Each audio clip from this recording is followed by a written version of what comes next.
Hello everyone, welcome you all. स्वागत करता हूँ एक बार फिर से हमारे यूट्यूब चैनल विस्डम वेल्थ में।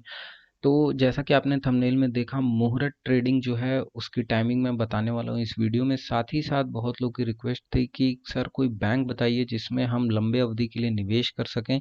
तो लॉन्ग टर्म इन्वेस्टमेंट के लिए जो बैंक है वो आपके सामने है, और साथ ही साथ जो एक शॉर्ट टर्म का जो ट्रेडिंग का मैं आपको देने जा रहा हूँ टिप, मैं बोलूँगा नहीं बट एक तरीके से मैं उसको पूरे डिटेल के साथ मैं बताऊंगा कि वो आने वाले टाइम में शॉर्ट टर्म में एक अच्छा खासा डिसेंट गेन दे सकता है अभी जिस लेवल पर है।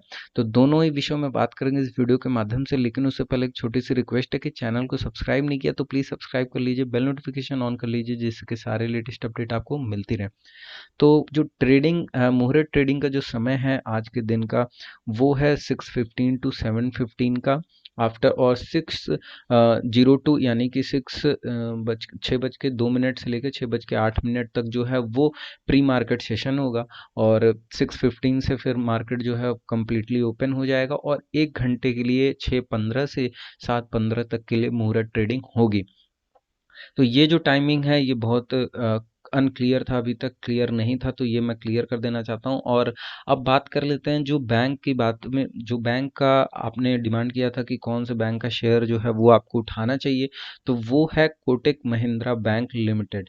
जी हाँ, कोटक महिंद्रा बैंक एक ऐसा शेयर हो सकता है जो कि आने वाले टाइम में आपको एक अच्छा खासा डिसेंट रिस्पॉन्स जरूर दे सकता है।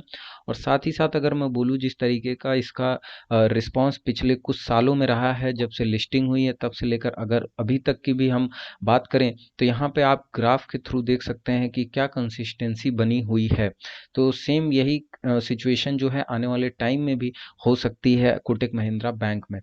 फिलहाल की अगर बात करें तो अभी यहाँ पर 1758 का जो प्राइस है वो कोटक महिंद्रा बैंक का चल रहा है, और जो प्रीवियस क्लोजिंग हुई है वो है ₹3.70 की। और परसेंटेज वाइज अगर बात करें तो 0.21% का यहाँ पे आपको देखने को मिलेगा गेन।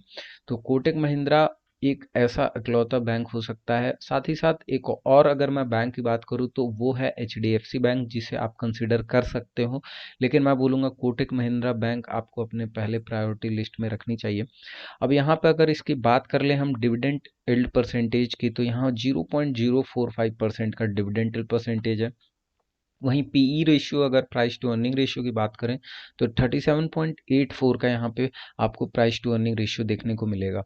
वहीं पे अगर 52 वीक लो की बात कर लें इस स्टॉक के प्राइस की, तो 1001 रुपीज़ का है, और 52 वीक हाई जो है वो है 1880, यानी कि 1818 रुपीज़ का।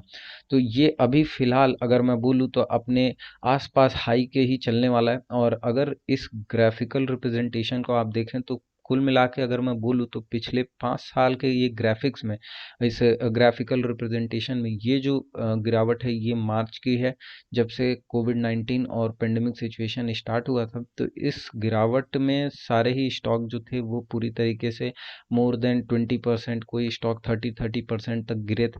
लेकिन डिपेंड करता है कि अगर स्टॉक मजबूत है तो रिकवरी कितनी तेज हुई है।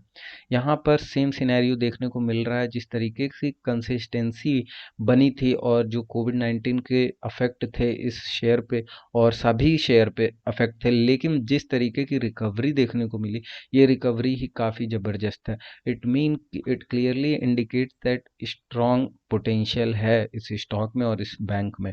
तो मेरे लिए फॉर नाउ अगर मैं बोलूँ तो एक बैंकिंग सेक्टर जो है वो स्ट्रॉन्ग बैंकिंग सेक्टर है, वो है कोटक महिंद्रा बैंक का।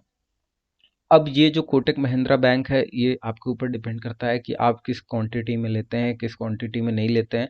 हाल फिलहाल अगर मैं बोलूँगा तो अभी आपको एक शॉर्ट करेक्शन पे इसको उठाना चाहिए, एक हल्का सा करेक्शन आ जाए उसके बाद उठाना चाहिए। एज़ यू नो कि निफ्टी जो है अपने ऑल टाइम हाई पर है, तो इसी वजह से मैं बोलूँगा कि एक शॉर्ट करेक्शन मिलता है तो इसको ज़रूर पिकअप कर लेना चाहिए। अब आ जाते हैं अपने नेक्स्ट जो स्टॉक की बात हमने की थी उस पे। वो जो स्टॉक है वो मैं आपके सामने रख दिया हूँ, और आज हम इस स्टॉक का डायरेक्ट टेक्निकल एनालिसिस करेंगे और जानेंगे कि आखिर क्या हमको इस लेवल पर बाय करना चाहिए या नहीं करना चाहिए। तो इस पर देख लेते हैं। तो दूसरा स्टॉक है वो है आरती ड्रग्स।